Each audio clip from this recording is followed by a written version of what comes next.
about the leaders here. Can we have a gigantic round of applause to welcome all of them on stage? And on that note, let me hand it over to Mr. Gautam Srinivasan. Thank you so much, It's always a pressure in the evening time to get everyone interested, but considering we have the Avengers of leadership here, I am very interested in knowing what they have to say. I see Dr. Arun is signaling that he can't hear me loud and clear. So if we can get that audio sounded up so that at the end of the day, these are the insights where we can bring out and make sure that the people hear them. But I'm sure that will be corrected momentarily. But ladies and gentlemen, thank you so much for being here. It's a pleasure seeing all of you. And leadership is a very interesting topic of discussion. It's wide enough, but it's also interesting enough. And there's a quote which goes that a leader is someone who knows the way, goes the way, and shows the way. So there are many facets within that topic of leadership, which I'm sure we are interested in doing, especially for a sector which forms the nerve center of this country. So how do these leaders that you see in front of you, they manage to not just survive, but thrive? I'm very interested in knowing how they do it. And what we'll do is we'll to make the conversation much more easier to process. We'll cover 6 facets. We'll first understand leadership 2.0. We're in a new world, so it will be interesting to see how things have changed from a leadership perspective. And then we'll understand strategy that goes to work, then people, process, technology and innovation. And last but definitely not the least, the customer. So that's the frame of reference in this conversation for all of you. And again, a loud round of applause for all of our panelists here, who I'm sure are going to bring out some wonderful, wonderful insights when it comes to leadership. But first, let's start with how the definition of leadership itself is about to see, or rather has seen a massive transformation, considering years worth of digital changes have come about in months. This is the era of the hybrid or remote workforce. The customer is always on. So maybe we could start with how the nature of leadership itself has changed and some of the key highlights which folks have seen. Umesh, we'll start with you on that. Thanks, Gautam. So this is the perspective that I've been learning, I've been sharing. There's a lot of change in the world. The last 3 years, the business landscape is going through an immense change in the VUCA world, as we call it: volatility, uncertainty, complexity, and ambiguity. It's everywhere. So the leaders in the past world, you will need those leaders who will define the strategy, they will have the execution, will get to do that. But that's not enough. We need an arsenal of a very different mindset and skills. And specifically, what's a mindset? In the new world, you have to think completely global. When I say global, purely from a demand side, you have the entire world as your market. You have, from a supply perspective, entire employees can be across the world. That's a new way of thinking. And how do you embrace that particular culture of bringing in the diversity from your teams, from your leadership? How do you enter a new market? That's a very different mindset that the new leader should have. Along with that, a mindset of a servant mindset. What does that mean? Servant mindset is not about that the leader has to only sit at the top. How do you sit with the team and empathize with your leaders? How do you listen to them? How do you work with your team? How do you work with your employees? And how do you work for yourself? What is that mindset as a servant? The third mindset, again a learning, the chef as we call it. How do you bring in humanity along with technology together? Are you caring for your people? Are you caring for your employees? Are you bringing technology into process innovation? So these are the 3 mindsets that I've picked up through learning, through some research, which is important for the new world. Absolutely. Bring all those ingredients together. All ingredients together. And as a skill set, as a leader, you need to be coach. You need to inspire people in extreme positivity is absolutely needed. You need to be futuristic. You said that leader knows everything. Actually, leader may not know anything at some point in time from a future. How does that future look? And are they taking the risk from a futuristic point of view? That's important. Third, empathy. Caring and sharing with employees, I think, is the most important learning that what we did in the last 3 years. And that has brought in a kind of a very different family connect with our employees and associates. That goes a long way.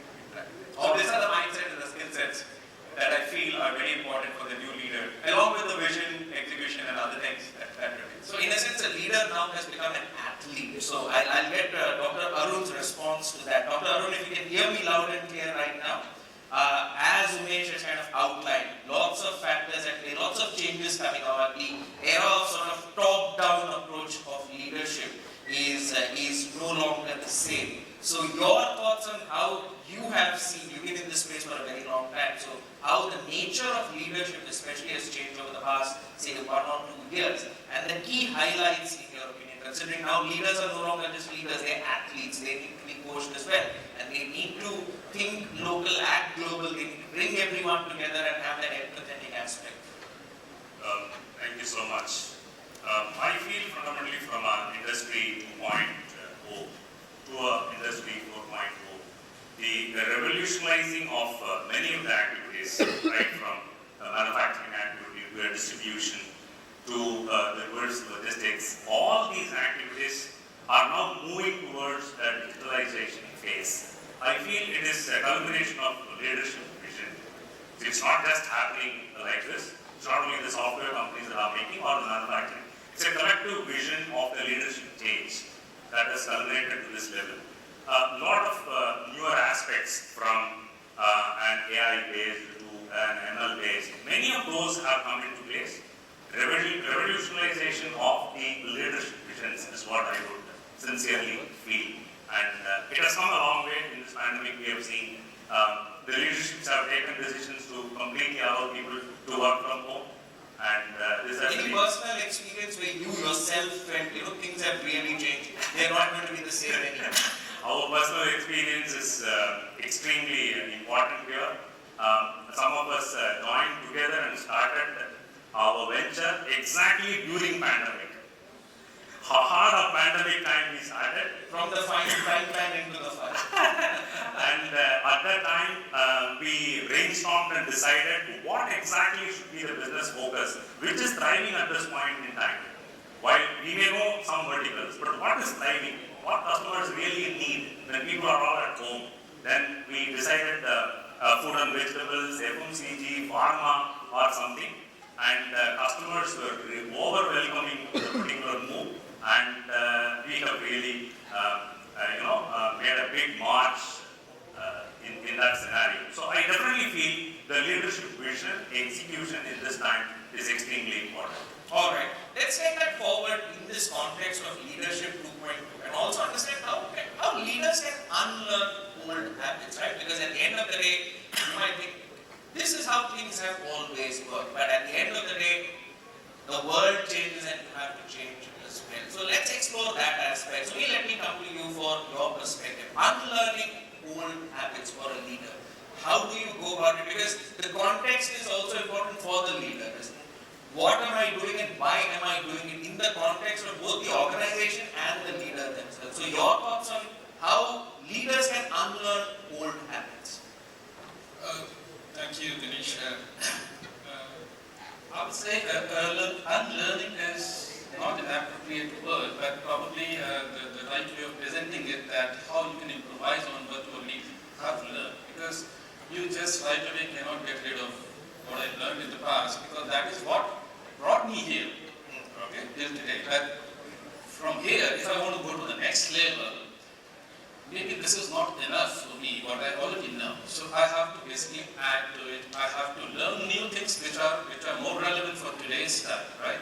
So as a leader, I think it's continuous challenge for basically picking up new learning so that they can stay updated of new advancements happening, new changes happening in the technology area, and then basically that dynamics is very important, because if you have to convey a message of positivity, let's say benefits, your employees should also be aligned with you. So as a leader, your bigger responsibility is to manage that bigger vision for the company, for your department, whoever it is.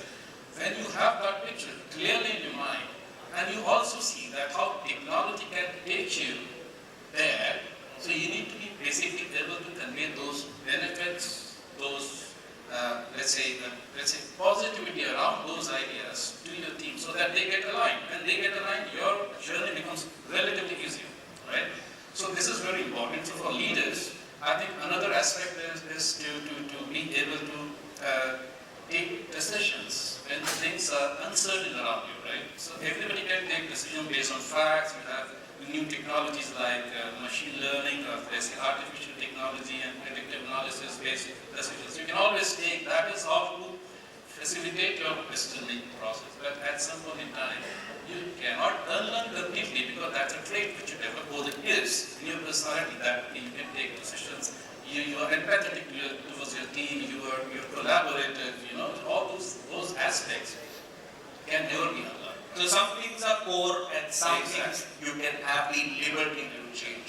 Vikash, your thoughts on this, because as Suunil mentioned, there will be some habits, so to say, which have brought you to where you are. So for you to completely change them in the service of you yourself becoming a better leader and the organization benefiting from that. Your thoughts? Gautam, I think learning is, for me, is the most important trait of leadership that we need to demonstrate as a group. Very recent example, the pandemic. During the pandemic, everybody, we were used to working with the people in front around things. When everybody was working from distributed workplace, we had it, remote working. And we all had, many of us had a technology discomfort at all. Then everybody took to those digital tools, start working, because at the end of the day, the leader has to deliver. And unlearning does not mean that you forget your path, I will say that. It means that applying the knowledge which is relevant to the context. And for that, I think there are 3-4 things that need to be done. I mean, the leaders that need to be very, very humble and humility. The emotional quotient has to be very high. You will have to start hearing more from the employees, because they are the one. Normally the leaders look into them as if they know it all, as if it's not the command. We have to let go the command into the hand of the employees, and they need to bring it. We need to listen more, then see to be understood what we are trying to say. Put it as some talked about the AI, ML, those kind of things, but which is relevant to the business thing, and then only will stay relevant. Otherwise, there is a risk of being outdated for the service. So any behavior you have changed yourself as a leader? Not many things. Any example you can share? If you ask me the behavior, one thing is that I've started definitely listening more to the people, because I find this generation which is they are bringing a lot of tech thing into this, and that is resulting into new business transformation that is happening into their business. This is challenging the old thoughts. So I've seen that. We have started looking, and we have started seeing the results also. And that brings up an important point, because this is an era of co-creating value with your employees, with your customers. So in a sense, everyone works within an ecosystem. And in that context, it becomes important for the leader also to build problem-solving capabilities within the DNA of their enterprise. And here, the mark of a true leader actually comes about, because there's the short-term wins approach, saying let's do this, it's a patchwork, but we still manage to solve. Or there's a long-term, let's assess the problem, let's understand it, and then resolve it so that it never appears again. In that context, maybe let me come to you. The question of building problem-solving capabilities within the DNA of the entire organization, where everyone thinks of, if this is a problem, let's approach it in this way. This is the insight we have from working in this department for long. Let's have that open communication with leadership, give them the solution, have that conversation, and then make sure we are sustainably. Your thoughts on that? Thank you, Gautam. See, the overall perspective, towards the hierarchical approach is completely changed. If you just look at that, most of us generally, when you actually, our language has changed actually. If you look at that, when interviews have become interactions. So whenever we speak, introduce somebody to me, so we always talk about individual working with me, definitely not working under me. The problem is that it's become more inclusive rather than becoming individual and trying to actually approach the overall problem. I would always see that problems are generally solved when you actually change your overall approach to the problem itself. It's not about throwing a problem into an individual. It is most of the time, I have experience in my life, most of the time it's about being with them, sitting with them and trying to solve the problem and getting into the problem on it, and probably giving a touch on certain things which probably that problem solution might be actually missing. That's also something which has actually come to us as a pressure being leader. But achieved here, which I have seen, is when you start including them and you try to solve the problem, being part of the team as a team, rather than approaching and throwing a problem to them. So, this is An example you could share from the Reliance retail experience considering such exponential growth. I'm sure there's a lot of things being, it's kind of like changing the engines of an aircraft in the middle of its flight. So, any examples you can share of how inputs from your employees and that problem solving approach have helped you? Yeah. So there are many of that. Almost every day we have some colleagues who are actually part of this year, the overall forum here. So every day we follow this, every day we practice this. Amy, for example, is talking about building a network. Of course, building a network is quite static and everything. And for us today in today's environment, it's actually become quite static, quite dynamic. It's changing every day. When it's actually changing every day, it becomes so important for us to include them. So we got into kind of a similar exercise recently working with that. But trust me, I think it's always said it's a kind of such a large change which is expected to happen with this kind of exercise.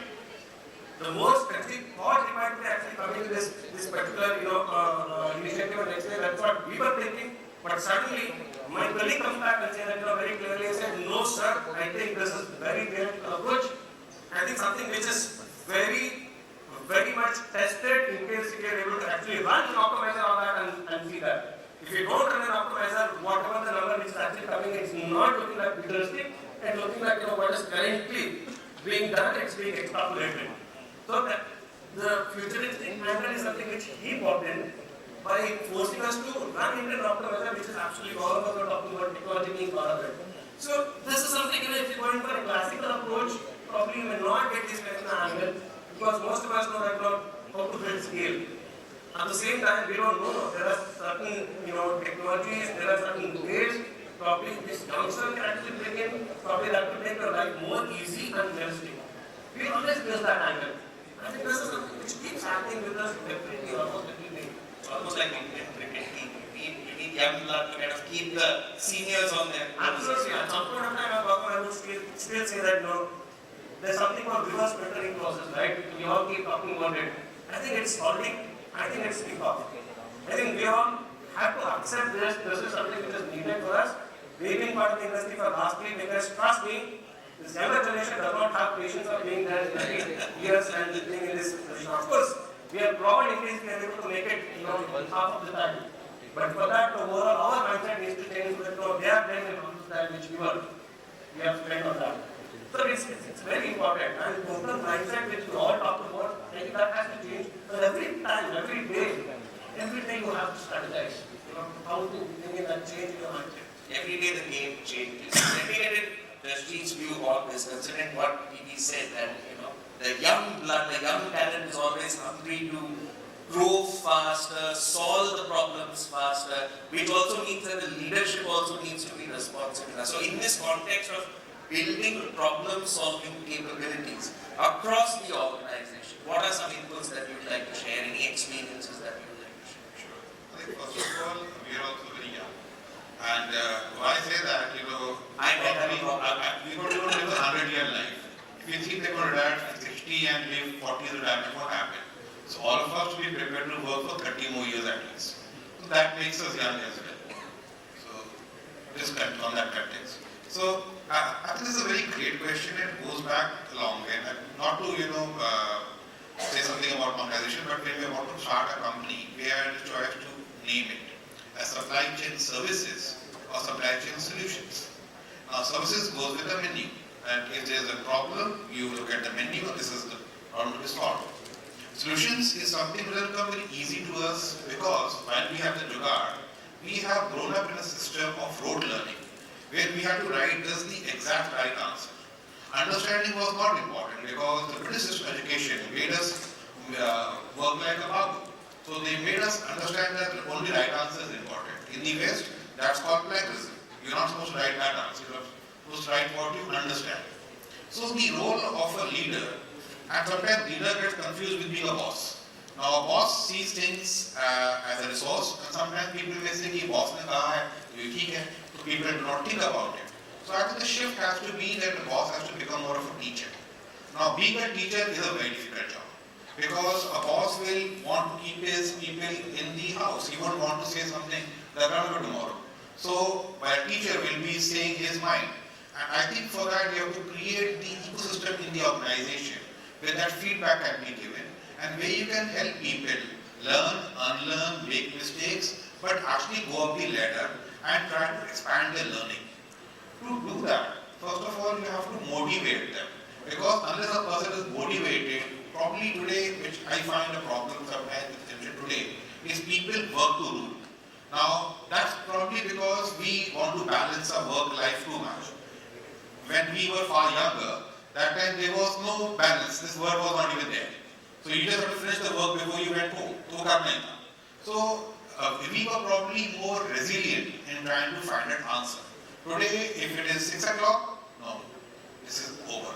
So to motivate people, and one word which I try to build as a teacher is curiosity. That people should be curious to find out what is next and how to do that. The moment you are able to be a teacher person, and a teacher generally is okay with his student going higher than him. A boss is not. So that mindset changes. Then he is also able to inculcate him some qualities that he understands that is what he is being told is for his good, not for the organization itself. That builds in a team of people who can agree disagree. Sometimes there can be conflict also in that room, but you have to manage that conflict.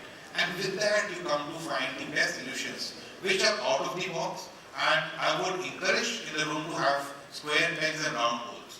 Unless you have all that, you will not be able to come to an answer. It is out of the box. But it also brings to the fore another aspect that if you want to encourage curiosity among your employees, your organization also needs to be structured in a way that there aren't, you don't get lost in the woods for the trees. It's not processes which are overwhelming, which kind of tamps down the whole curiosity aspect. And I want to explore that as the strategy conversation goes ahead. And maybe Vineet, you can share your thoughts and in response to what Jasjit mentioned. Sure. The idea of reducing complexity within an organization, because when the organization starts in the early days, it might be a simple, straightforward business environment. But as exponential growth comes in, so do processes, so do systems, and sometimes it can become too overwhelming. So, as a leader, how do you reduce complexity in your organization to encourage curiosity, as Jasjit mentioned? Okay, thank you, Gautam. Thanks for that question. I think I'll start with, there's a saying in Spanish which says, "Quien sabe, sabe, quien no sabe es jefe," which translated to crude English means, the person who knows who he knows, the one who doesn't know is the boss. Okay, so I mean, this I learned about 25 years back during my stint in Argentina, and I still kind of remember that. Because while pandemic has become a cliche, but I think lots of complexities actually crept into my business, everybody else's business during that point in time, because nobody had a clue this was coming. So once that came in, and post-pandemic as well, whatever complexities the customer saw, basically forced us to change. Eventually, the same thing is still carrying on. So people have forgotten that pandemic has gone by. We can revert to what we were doing earlier. But because the supply chain and the people and the customers have become so used to what they have seen in terms of delivery at home and all the rest of it, e-com, there's that. Now we are talking about the omni-channels and the rest. So I'll give you an example of how we have changed. During the process, I think when pandemic hit, we were usually working with long-term rentals, where the machines are there for years and years together at the sites. All of a sudden, the customers decided, boss, my warehouse is closed, I'm not going to pay you. And the moment the customer said, I'm not going to pay you, how do I ensure that I'm able to pay my employees? So, what we did was, we said, okay, if in this warehouse the machine is not working during, let's say, the pandemic, probably it can move to an e-com warehouse. But the e-com warehouse, probably because it was going through a spurt of growth at that point in time, and they still had the long-term contracts. But given the vicinity of that e-com warehouse to a brick and mortar, let's say retailer's warehouse, we said, okay, let's move the machines here, even if it is for the short term. Which was completely counterintuitive to the entire strategy that we had planned, that we are always going to be going in for long term and no short terms, and it was a question of survival. changing environment. And again, when the sales team comes to you that, can we do this? Your first answer is, oh, but that's against the vision that I had for the organization. But then when it comes to, okay, vision is one part of it, but to survive, what do you do? Then you say, okay, let's do it. And lo and behold, that for us has become today about 30 to 35% of our top line, short-term rentals, which we never thought we would get into. But there's always that initial barrier, right? Because once you get into that flow of experimentation and growth, and this is something a lot of the tech companies do, right? They experiment quickly, fail fast, learn from it, and then move on. Absolutely, absolutely. All right, let's explore that in detail. Maybe Amar, you can add a point of view on this. As we mentioned, the Spanish quote which he mentioned, that those who know, they know. It's the boss who doesn't know. Maybe it can be a positive because the boss says, you know what, let's experiment and see what works and kind of brings everyone together. So see, I think first of all, who is responsible for the complexity? And I believe we as leaders are somewhat responsible for complexity for the organization. Okay. And the That's reason a I whole would say, yeah, I mean, see, if we have something, some problem, complex problem solved, we create one more KPI, one more department, one more structure, and so on and so forth, and we make more complicated, right? And believe me, because I'm a real advocate of simplicity. I'll tell you why. So give us an example then. Yeah, so I'll share with you this, but while in my experience, doing simplicity can be complex job as well. Okay, and it has to be done well. And while I'm being on the floor and I know we work with a lot of blue collars. See, it has to be simple. The more simple it is, the more repeatable it is. The more repeatable it is, the more sustainable it is. Right?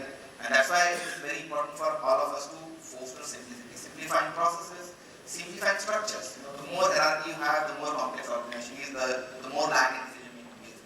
Simplifying KPIs. You don't need a lot of KPIs to track. We as a leader should be able to identify lead and lag indicators very well and really work on it and track it so that we know with a couple of KPIs how to track things and understand where things are going wrong. Right?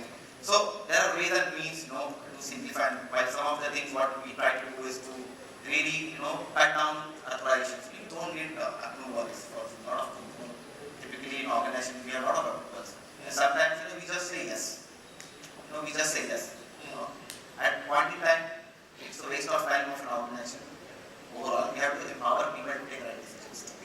Right? So it is important to elevate something which is not working, modularize it, standardize it, and also digitize some tasks which can be simple. But these are all the components. These are like moving parts of the body. But the more important aspect is how we make this whole nervous system work. And I think it's more about innovating. Personally, I see it boils down to cooperation in the organization. Right? And as a leader, I personally feel that how can we ensure cooperation in organizations to make sure that things are moving quicker and faster. And the more we cooperate, you will see that more faster things are. And then of course there are ways and means to operate. Cooperation is about provide trust. Do my employees have safe environment so they can talk whatever we feel like to talk. Right? And are they having empathy towards somebody else? Because I always know that my job is much more complex than your job. Are we putting employees in different shoes and asking them to see each other's side of point so that they empathize with each other and they understand each other very well. So I personally feel that we should focus on those softer skills. How do we make sure that we drive cooperation in the organization? It's very, very important. And that because it ensures a level playing field and also brings points of the work-life balance which you mentioned. If the organization is seen as simple and effective, at the end of the day the solution is there, we must work towards it, I can leave for home and have a good life. So I feel that the organization is also taking care of me. And that brings us to that people aspect of the conversation. Because at the end of the day as leaders, people are your assets, right? And your vision is also to see to that from an emotional standpoint, employees become change agents for your company. So taking the conversation forward, because your thoughts on how leaders can do that, it appears to be something which is like lip service, right? Because you say, our employees are our assets. But what do real leaders do to make sure that employees feel needed, they feel like they are change agents for the company, they make a difference? Gautam, I think you rightly said it's very cliche that people talk that employees are our assets and we must do something. But until unless if we don't intertwine their beliefs with the company common beliefs together, that's not going to happen. Then only you can bring some kind of a culture, the right culture within the organization. And when we are talking of culture, and I said the future workplace is going to be these employees, and therefore it becomes all the more important that we start understanding this, who are going to be the future employees for us, and who are going to be there with us for long. And therefore the culture of recognition, the culture, there are 3-4 areas that the company needs to become, is the culture of continuous recognition. And that too, instant gratification. Something good has been done, is culture of being heard at. So now we have to give power back to the employee's hand which will impact the culture. And they know that they are going to be the change agent for the culture of the company. So that you have to give them power. For example, the projects you are giving, are they passionate about it? Are the rules fitting with not only the company vision but also for the common larger purpose? I mean, there are people, whether you see the new gen guys and all, they are very particular about being heard to different people. Earlier we used to send communication all across, over curated, over sanitized communication to all employees. Nowadays they want you to like. What do you mean? Facebook live streaming, women live streaming. Then and there they want to ask questions, and they are all the time. We used to think that employees are you are assessing the company, the leader are assessing. They are all the time. They are looking at you, and in their mind, they are building what kind of organizations they are building. Right. So those kind of the right culture, their experience, entire human onboarding experience. I mean, loyalty, people think that loyalty is going to be that's going to be bad, I think. But how can that's going to be the future? I mean, they will be went to multiple jobs, first half some other job, second half some other, but still they can be, within that timeline, they can be, if you culture it, they can deliver those kind of things. So your culture of experience, recognition, hearing, respect and result, I mean, that it's a legacy. It's not something which is done one time and then said, it's a checklist that we have done. Yeah, but therefore anyone is expected to be correct. And that's a great point, and I want to bring up the context which Vikash has mentioned. Maybe your thoughts on this. The context of why do we do what we do, right? From an organizational culture perspective. I think it's time that systems and processes are geared towards why is someone doing what they are doing. So, Gautam, first of all, you brought me Shesh. All right. Because it reminds me I'm still nervous. All right, Shesh it is. There we have a change in behavior. Exactly. So that is where I was about to get into that. Most of my team members, whether they are young or they are post my generation. So that's where it actually starts with. If I start talking to them, you call me PDSD and same time. The connect between them actually is already lost. That's what the distance is already created. And so the first thing we always talk about, how do we connect and come very close to each other. So it starts from the way you address people. So that is what it is. Most of the time I start, because I love younger generation, because we want not to love them. So the moment we start discussing, we start with this is the problem. Because he's 28 years old or 25 years old, I just walk into my organization. I don't expect him to walk me start. Okay, that's fine. Then anyway, I always believe that you're expected to be commanded, not demanded. And second, very importantly, he said, you need to be more flexible, very much flexible, agile and adaptive. It's very important these days. A lot of things which have happened with the younger generation, when you're actually shaping them as leaders, because they are our future, anyway, very well. Many of the cases, even last 2 years have been very difficult for us, all of us. We've been working at home, managing both work and office all together, and suddenly you have to get to office, and half of them are not in the mood to come to office. The transportation system is fine, it's normal, everything is fine, roads are fine, everywhere you see traffic jam, but I don't see half of my team not in the office. But does it mean to say that no, I force them, push them and say no, from tomorrow onwards be here? No, that's not possible. Even the after effects of companies who are doing Absolutely. I said it's not possible. So that's why you need to be more agile, adaptive, and try to really understand their perspective. At the end of the day, if I'm able to actually achieve with them, working with them together, able to achieve the objective which was set for ourselves, it's fine. I think those 2 years have really changed the overall way we work.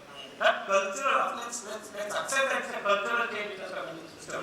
Not necessarily that everyone required to be there in front of you, sitting, and of course it has its own advantage, that's a different thing, but at a different level basically you have experienced. So it's very important. After kind of your slack, it is important for us to give it to youngsters. And all of them, all of them focus more on the objective and deliverables. Alright. And hear and listen. It's very important.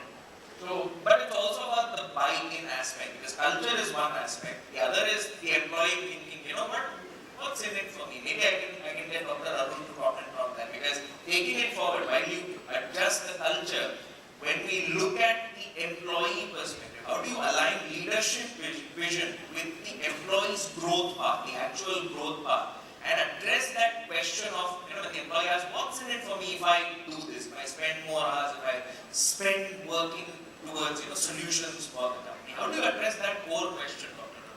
Yeah, let's just start with one good example that we encountered. One of our large customers' business was in Surat, bang on pandemic time. Some businesses grew so much in that period. This business also grew up. People were not really coming to work. They have to physically come. Our business is warehousing business. People have to physically come. No work from home activity.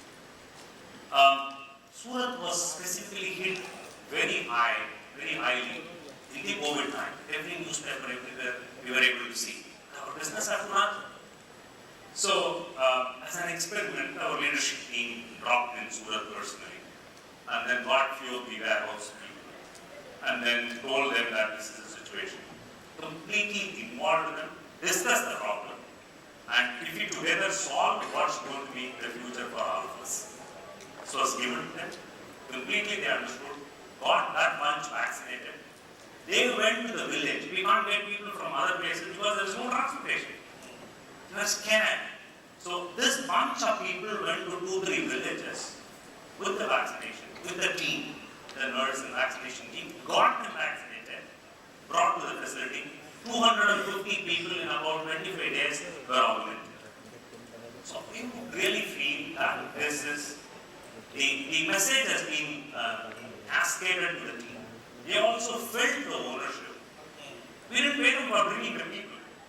It's that meaning which gives them. Absolutely. So it's not only my problem as managing director or somebody else's HR head's problem. It is a collective responsibility today that we have. And hats off to the team that they did this. Just wanted to give this as an example. Alright, so maybe you can share your points on this as well, as to, how do you, while we've spoken about culture, Dr. Arun spoke about meaning, but from that aspect of when an employee looks at it and says, "Mujhe kya milega?" So what do you say? Well, I would say this is a fair expectation, right? Employees, if you call them as employees, or we call ourselves as leaders, we all are human beings, right? So we definitely like to see something what we are getting out of something. For us, motivation can be different. It's like personality, right? So some people may like it, okay, I'm getting something in return, maybe half day perks, or let's say bonus or commissions or something like that. For some, it's like recognition as we heard somebody talking about that. Rewards and recognition is part of culture. Because what is culture? Because culture is like something we keep on doing, following over the years, and then it becomes a practice. And then, once we do something and we see some success coming out of it, we believe that this was the best way of doing it. And then it gets conveyed over the years to next set of people. So that becomes a part of culture. But the question is, like the other day I was hiring somebody for some position in leadership role. And I asked him, because when I interview somebody, I like to ask him, let's say, some questions which give me an idea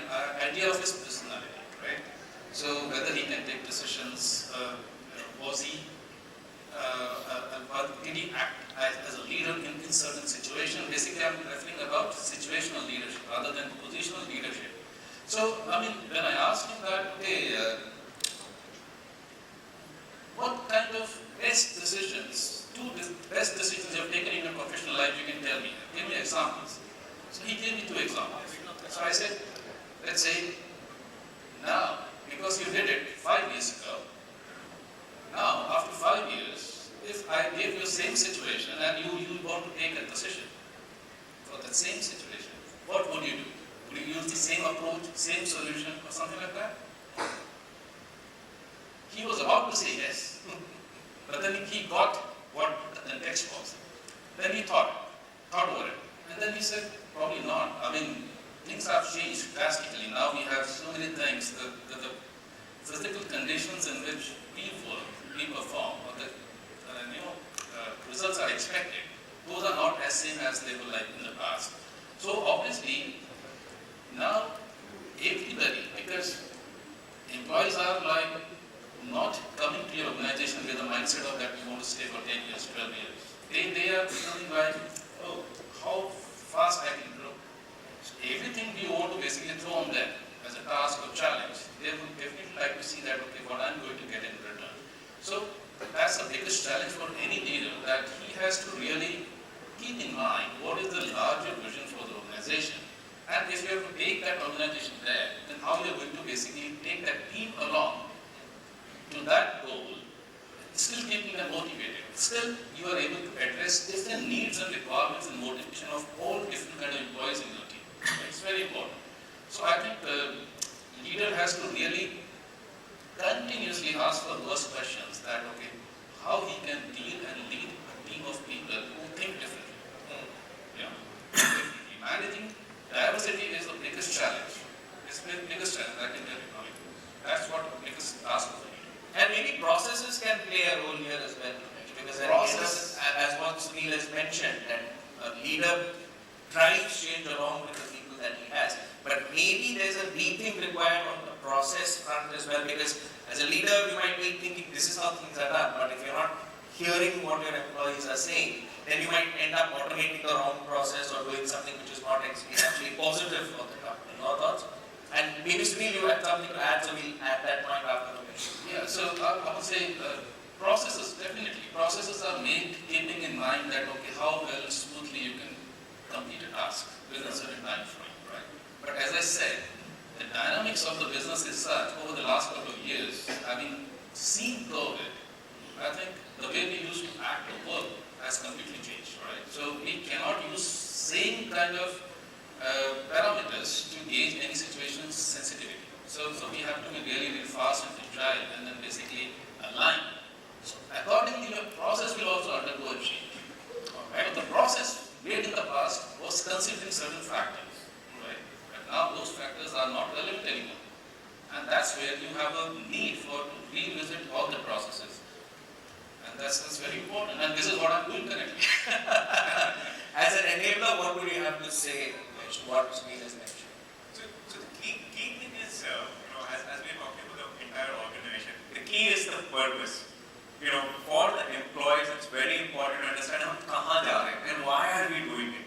Like as of last night, we got a purpose of the whole company defined that we're going to run the omni-channel commerce for the whole world.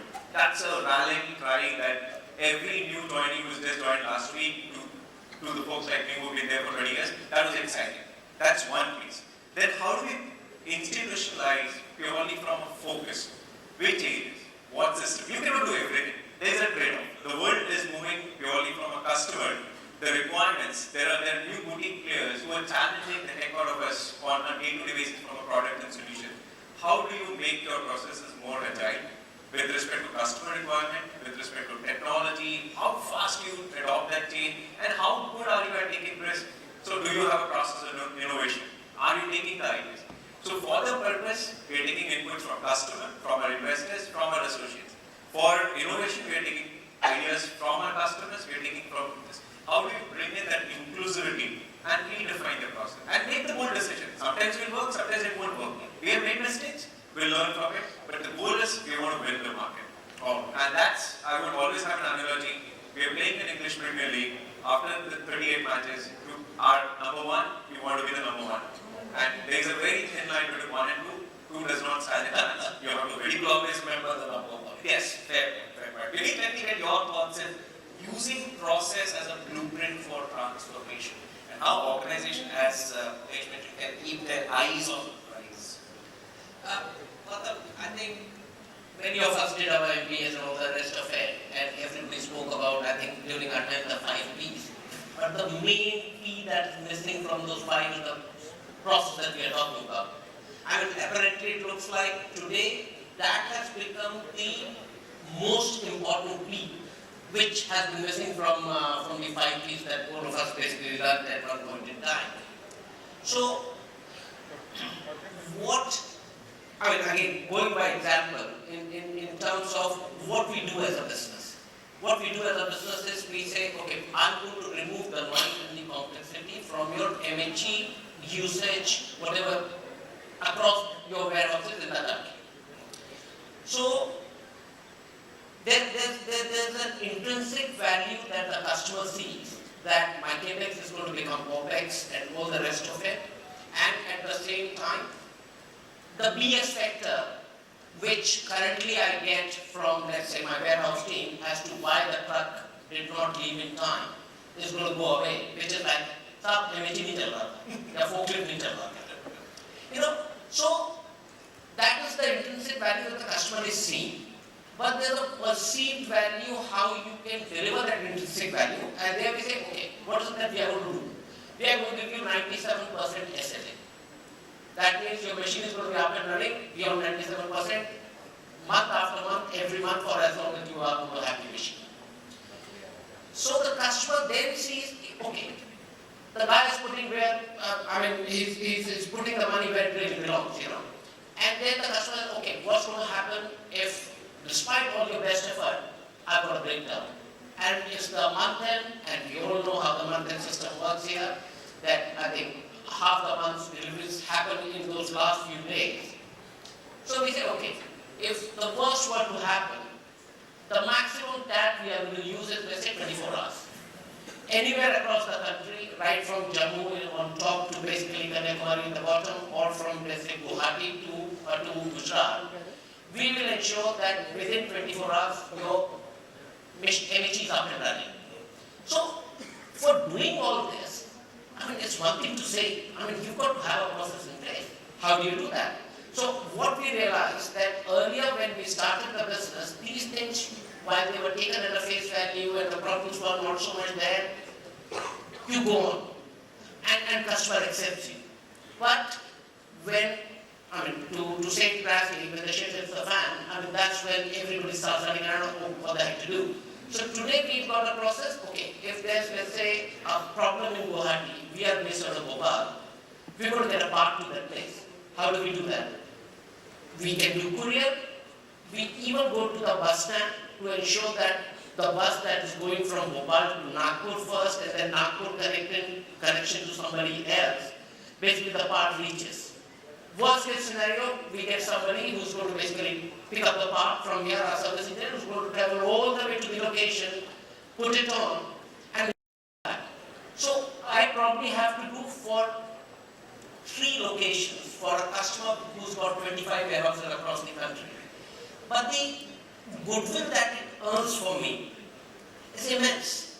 And basically the employees see that as a value addition in terms of, okay, what we say is what we do. There's no BS here, okay, if we are saying we are going to do this. So the belief of employee in the organization also increases dramatically. If these because you're maintaining a brand promise and aligning it with customers. Absolutely. But that brings up an important point. While this is great, and this is what is the ideal. The question is, there are still organizations and many organizations where there are a lot of silos exist where this might not be possible. So Jasjit, your thoughts on how can leaders enable organizations to break down silos? How do you break down those silos and make truly cross-functional departments happen so that, as Vineet mentioned, you are truly able to kind of connect the brand promise to consumer expectation? That's a great question. Believe me, that is an area where many organizations actually falter, where departments are very strong in their own right, and none of them are clear about the organization goals. they're clear about their goals. So end of the day, the people who are customer facing or supplier facing, they're frustrated in trying to get things done. So very simplistic answer would be to align the organization goals with every department. That's very simplistic. How do we go about it? I think going about it is by 3 or 4 very, very simple measures. First of all, how many of us know what work we have done today is impacting our customer? Many of us do not. Because our KRAs are made in a way that we are task oriented, not result oriented. So if it's the finance department, his role that today if I'm going to pay my supplier on time, how is it going to impact my organization in terms of making my supplier happy? He's able to relate to that. Same way somebody who is in a warehouse doing a pickup of a parcel, he knows that if he's done this on time and done the shipment on time, he's going to have a happy customer at the end. And the evening gets applause for that. So he feels that he has done his bit for the organization and doesn't see his own role of maybe just a few hundred or thousand rupees, but of millions of dollars which he has created. So tying up every individual to the organization goals automatically put the department goals into that as well. And the other part I think is by technology. In our technology, there are many times there are some fuses which are not made between different departments. Department A to Department B, the internal customer concept, which is probably very popular in places like Japan and also in Europe, is not so much in India. The internal customer is not so well regarded because they don't have a say, they don't have a voice. So in that, I think it's important that there is a team, maybe it is the head of that unit or a CEO, who is an outsider in his own company and is able to see things from outside in and not from inside out, as to how this is impacting that and put those small checkpoints that this is what we will not do, come what may. That's interesting. Outside in perspective. Okay. So, and as you mentioned, if you demonstrate it and the employee can actually see their contribution to whatever is happening towards an organizational goal perspective or from a project perspective, it just makes it much, much more clearer to them about their value to that organization. I think that's a great point that you mentioned. Amar, you have anything to add to what Jasjit said here? Yes. What is important for us, sometimes we have conflicting KPIs within teams. So we have to take them one level above. That is also a leadership problem, right? So I'll tell you one of the examples. So when we talk about plants, agility, flexibility, plant is focused on their net and gross relation. They want to produce and they want to produce 100%. What supply chain needs is right product at right time. How do you solve this problem? Because the metrics are plant is measured on net and gross and my supply chain is on customer fulfillment rate. So the best way to do and which we did in one of my organization is my plant first KPI is customer fulfillment. So when he is discussing on the floor, he is making sure that the changeover is happening on the line to fulfill my ultimate customer. Now that's what I'm trying to say, that we have to raise and take everybody above, one level above in terms of KPI, and that's why alignment will come and less conflicts will happen. And as I said, making sure that fostering collaboration, reward right behaviors, reward the collaborators, identify collaborators, and don't punish for failures. You might punish, but you call out for not asking for help or for not helping us. Rather than just say that okay, explain and so that's how we as leaders can actually foster and collaboration breaks science. Alright, but it also brings another aspect, and now we move on to the technology side of the conversation. We've covered leadership 2.0, we've covered strategy, we've covered people, and we have looked at process. So let's look at the technology aspect. The point which Jasjit mentioned, that you enable employees to see the contribution that they do, whether it's from an organizational goal perspective or to a project. Technology can help, but the issue sometimes is that leaders can get enamored with technology, right? And if they see competitors using it, they want to use it, the latest and the greatest. The question then for a leader is, how do you make technology work for your employees, for your customers, rather than the other way around? Vikash, your thoughts on this? So yes, Gautam, I think it's a very relevant question, because now that leaders are getting enamored by the technology, and when there are a lot of technologies and new technologies floating around. But leader has to choose that relevant technology. Technology for business sake, not for technology's sake. And therefore, I remember 20 years back when the ERP came and all those things. So everybody was in rush, all the organization was rushing getting the ERP on board. In our case, it was TMS on board and all. But it was not giving the desired result for the organization or people and process. That was because the processes which was being laid down were not in sync with the technology, and therefore the mismatch was there. Therefore it remained as a software on the desktop kind of thing. So yes, technology today has become a buzzword, but it has to bring a business revolution for the business. My business will be very different than Vineet's business kind of thing, and we have to choose the technology at two levels, or at a cognitive level, that what we do it, and at a physical level. When I say physical level, you would say robotics or what ASRS is doing in terms of bringing in optimization and efficiency, but also how you design the thinking, how you take input from the people for making the technology relevant for people also. For example, say the Zoom tool, the Steam tools, they help the businesses for, again, for the distributed workplace, remote workplace, and also that was very relevant to that kind of business, not for the sake of having it. So yes, the choice of technology has to be very relevant for the business, in the sense that what kind of process you want to bring. Do you want efficiency? Do you want optimization? Or is it just a fancy thing that, okay, blockchain has come, and we take it? But believe me, blockchain also can help you in this when it is put in the right context. It helps you. And that takes time, right? Because at the end of the day, the more the use cases come about, that's where you start thinking of technology more in the outcome perspective. And that is where I can give example, the leaders, we as a leader has to be futuristic. We have to do multiple scenario planning, because if you have to choose a technology, you have to choose a technology for 3, 4 years, 5 years down the line. You can't take, there's a cost, there's a big cost behind it. So you have to do multiple scenario planning. You have to be futuristic. Somebody said that leader has to be futuristic in that way. And therefore you have to choose that right technology for you. Let me see if Dr. Arun agrees with this. Leaders will no longer be just leaders, they will be futurists. Your thought on this, Dr. Arun? Yeah, if a person has to be a futuristic leader. I had a chat with one of the senior industry veterans who was sitting there during the lunchtime. He said a couple of points. I would like to quote that and then move on to my experience quickly. One, the person should understand the business case actually. Being a supply chain person, he should understand clearly what the business needs are. So at whatever the level of spectrum strata is in the company, it is the leader's responsibility to ensure across the board this is communicated. Point number one. It's very, very important. Number two, impart technology, what can increase the efficiency of the team, rather than what at the board level we would need. That anyway will come. So impart the technology, what can actually increase the efficiency. Number three, which can bring in a lot of sustainability to the work. The whole thing has to sustain over a large period of time. These are something I think which is very, very important. Convene and commit is something I think in my view a leader should definitely constantly do this process and do it together for the people, for the investors and for the nation.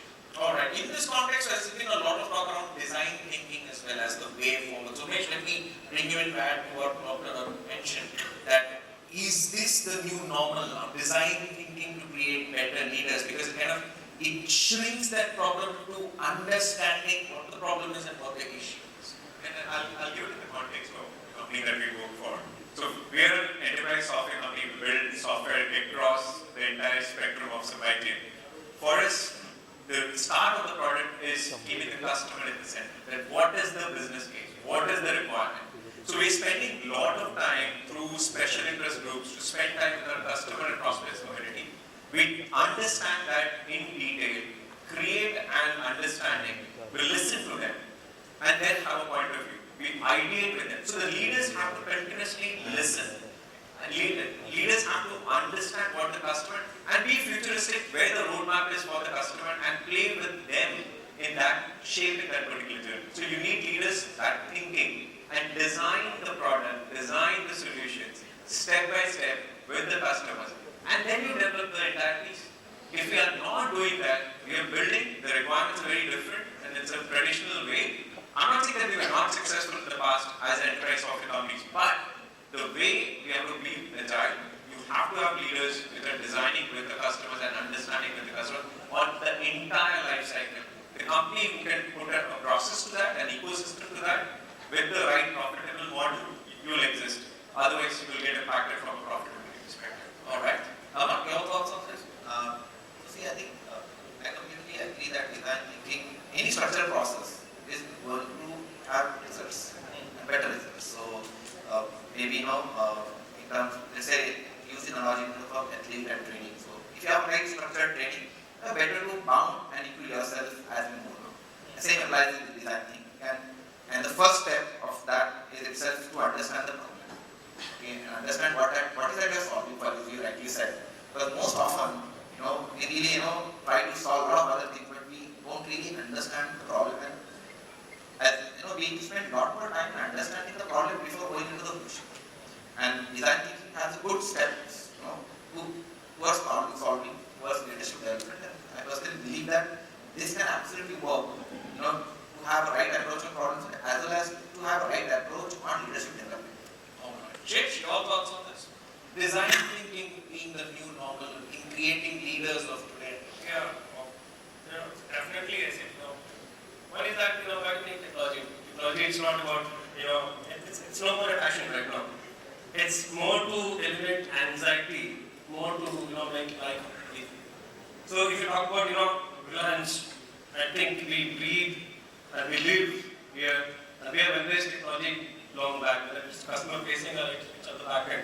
We operate almost very close to 20 million square feet across, and half of them, little more than half of them are totally automated warehouses. Automation we are not bought in just, to the sake of, having, maybe probably avoiding the economic, definitely not. We always believe that automation is always required, which is always appropriate technology. To ensure that, we achieve the speed which is required, consistency and also reliability, which is very important for us. That's main objective of it.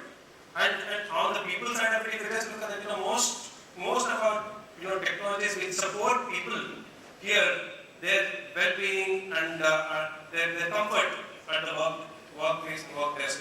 It's very important for them. So there is a very clear visibility for them also as an employee. At the same time, a lot of anxiety, a lot of communication gaps which actually gets eliminated.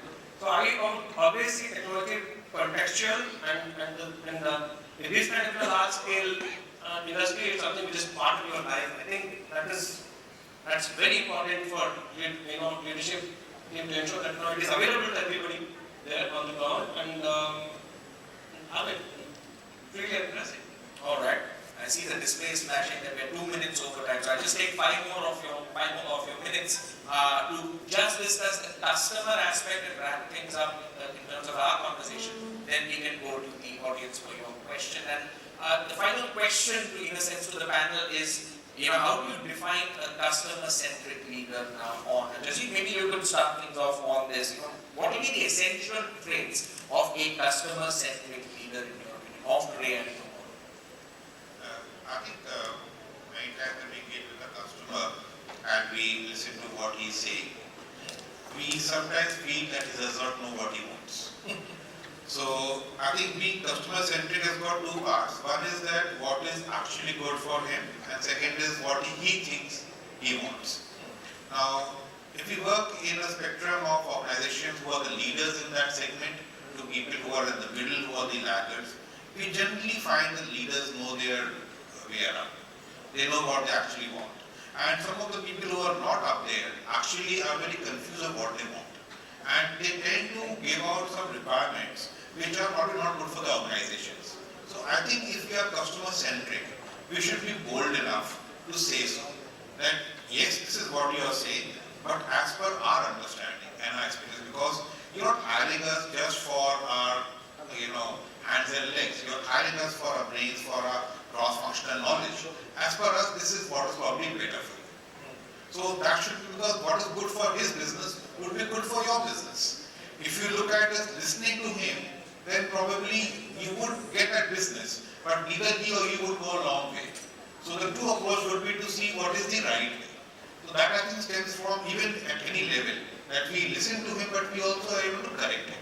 Because end of the day, we are an enabler in this business. We are not somebody who's just going to be taking practice from him, which he thinks may be right today. Now, having said that, I think the art of saying this is very difficult. More difficult than you can imagine, as you can see by the smiles of the panel. So we try to convey this in the best way possible. But at the same time, I think one factor of empathy needs to come in that whatever is good for my customer's business will be good for me. That we have to believe in very, very deeply. And if the team believes in that fundamental, then I think the job is half done. All right. Your thoughts on this? I mean, two things. One, I think when the company just starts doing a service or manufacturing a product, I think it's all about, okay, this is what I'm doing, this is what I'm doing. So, and that's what you're trying to push to your customers. That this is the best product and this is the best product. But I think what I hear from Jasjit and would concur to, that these days it's not about what you have. It is about sort of consultative selling, understand what the guy needs, rather than thinking that you are the Superman and you can afford to put the red underwear over your blue jumpsuit. I mean, those days are gone. Irrespective of the brand, irrespective of the size of the company, the customers kind of know what they want. But it is, and as was said, probably they are not able to frame it properly based on the product or the service that you are offering. So I think it becomes, and the encumbrance is on us to ensure that the customer really understands what they want, and rather than just pushing our product or the services, we should actually adapt and offer what is going to be good for the customer at the end of the day. I think one of the things, as an example, I think one of the electro-domestic companies got a very big warehouse in Noida area. I think they had this problem because we have given clampers there and there was a competitor there as well. And they always said that during the night shift, the clampers, your clampers are basically damaging the boxes and the boxes keep falling and all the rest of it. So obviously, the same problem was conveyed to us, the same problem was conveyed to the competition who was there as well. I mean, to start with, everybody starts blaming the other guy. You know, it must be the drivers from the other competitor who are doing it. Eventually what we said is, this is not getting us anywhere. Let's put a person there who's going to be doing this for 3 days, go in the night shift, study as to what the heck is happening. So what was actually happening, there was nothing wrong with the driver, nothing wrong with the clamper, neither of us nor the competitors. You are supposed to use the belt around the fridges and the washing machines that you got when you are putting them on the panel, which was the customer's responsibility. And the guys in the night shift are like, and nobody's bothered about worrying about that belt. So it was more of a coaching for the customer from us and please try and look as to where the problem actually lies. So on the face of it, the customer might not like it that you are actually pointing out mistakes in their process and the other things. But I think over a period of time, I think we probably are their sole suppliers now across 5 of their locations because they see us more as a partner rather than somebody who's trying to push the agenda, so to say, you know. And that's where the code goes, right? If you want to walk fast, you can walk alone. But if you want to walk far, you walk together. Oh, absolutely. All right, on that note, let's get in some questions from the audience on the point that we have discussed on what leadership will be tomorrow and how various aspects, various traits, various essences will come into play. So we have about 15 minutes. The gentleman in front, if someone can pass on mic, introduce yourself, ask a specific question to a specific speaker so that more get the opportunity to ask a question. Go ahead, sir. Good evening, my name is Vineet. I work for Lodha Industrial Logistic Park. I enter vertical.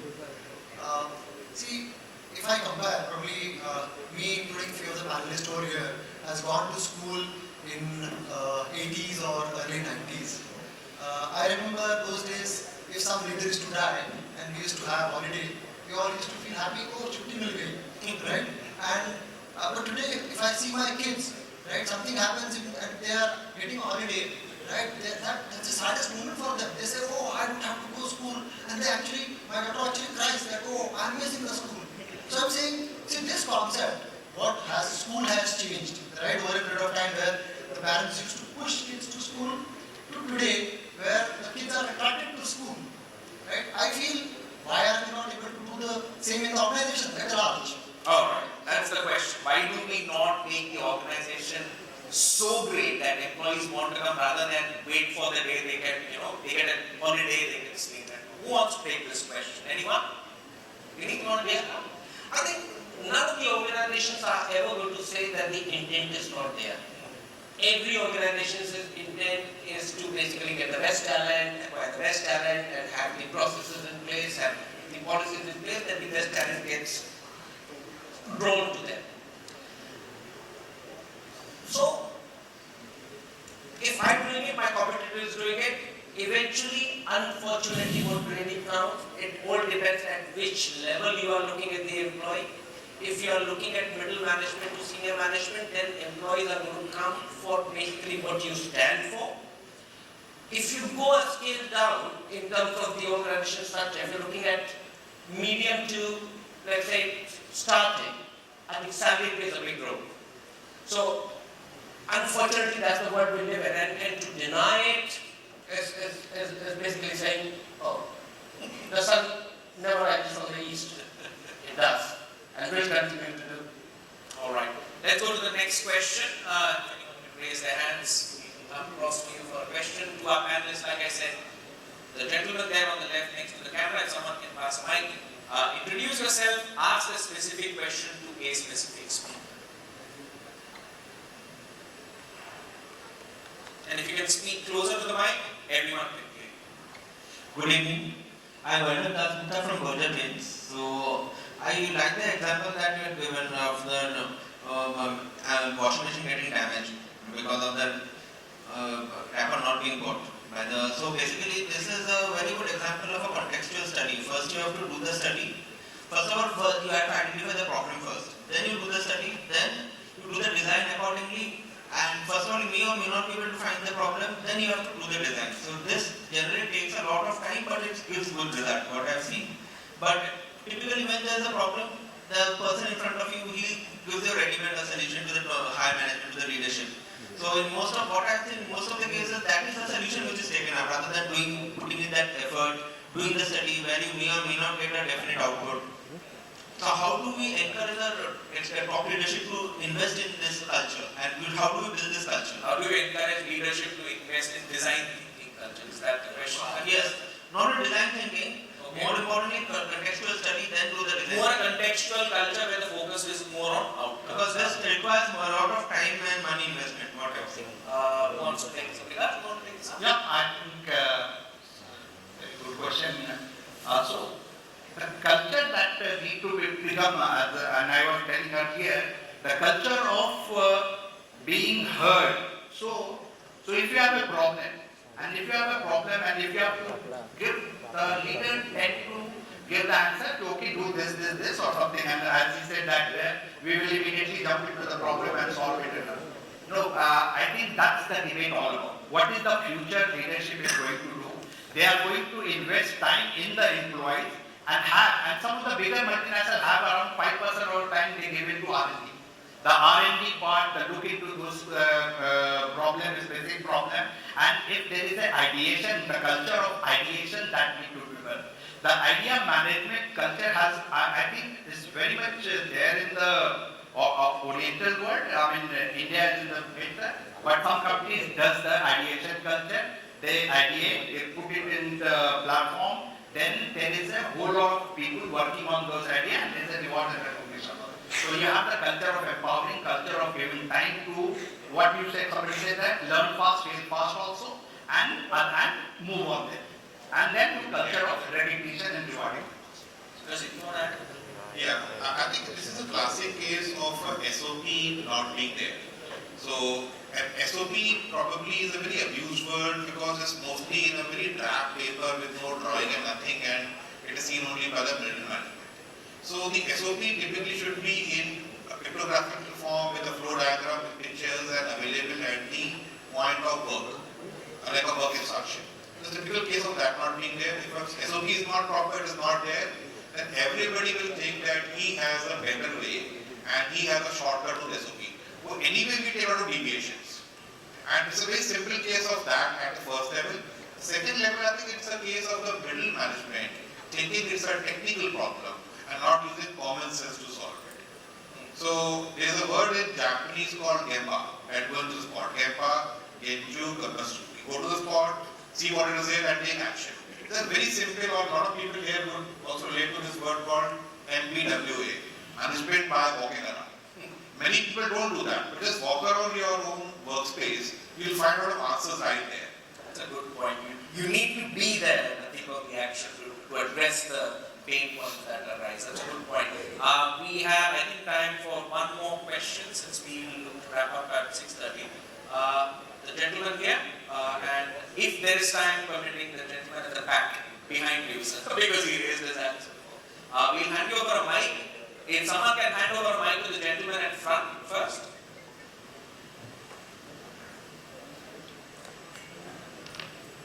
As I said, introduce yourself, ask a specific question to a specific speaker. Good evening, everybody. My name is Kale.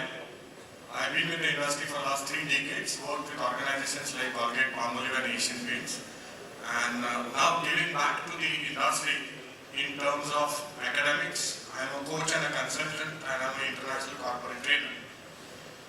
My question is to the whole panel. Thank you so much for this insightful views that everyone has shared on leadership. The topic speaks specifically about 2030 leadership. Although I heard a lot about COVID-related problem and those that we have gone through.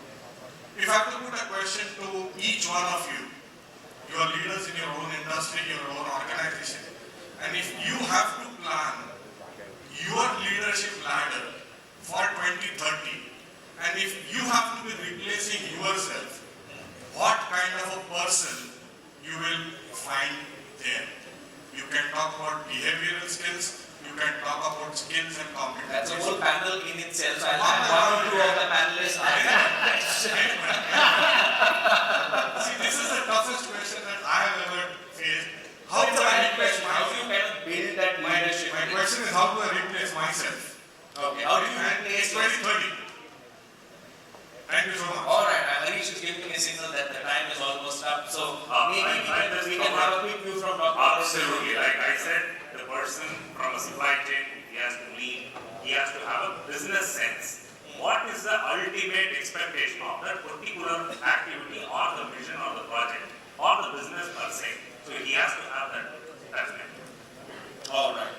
And I'm sure these conversations can go on as we meet up afterwards as well. So there'll be lots to discuss. This was just the seeds of thought which were germinating. But meanwhile, that concludes our talk here. Thank you so much to all the panelists. A loud round of applause for all of them for sharing their perspectives.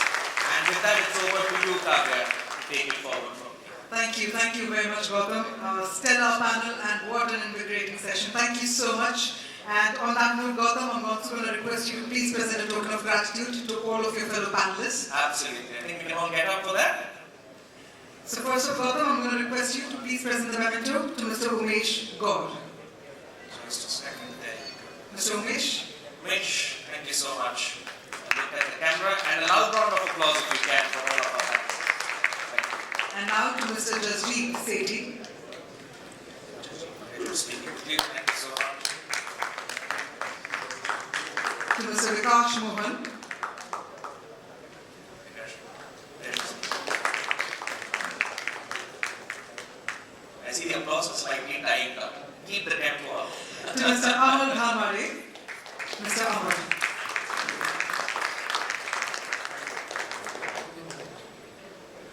Mr. Amar? Mr. Amar Dhanwade. Yes, sir. I think let's get okay. Thank you so much.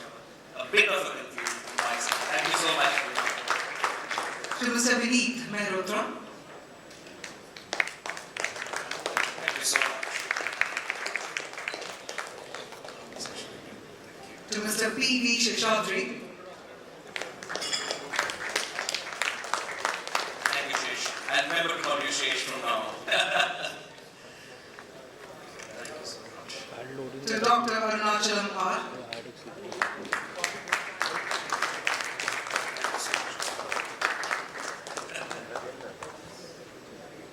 And to Mr. Suunil Dabral.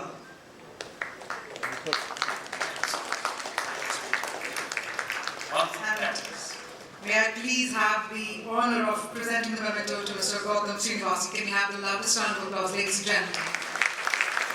Maybe you can present it to me. Thank you so much.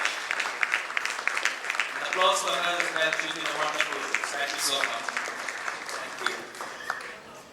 A group photograph? Alright, I guess we'll have to band me together. I don't know how lenses have progressed in terms of technology. So I guess we'll have to scooch together for a big photo. So that's the final drill for the evening for all our panelists in the form of a group photograph. But ladies and gentlemen, I believe you've all had some wonderful, some really fantastic takeaways from all the sessions so far. And I'm sure all of you are eagerly looking forward to the next segment of the program. Yes?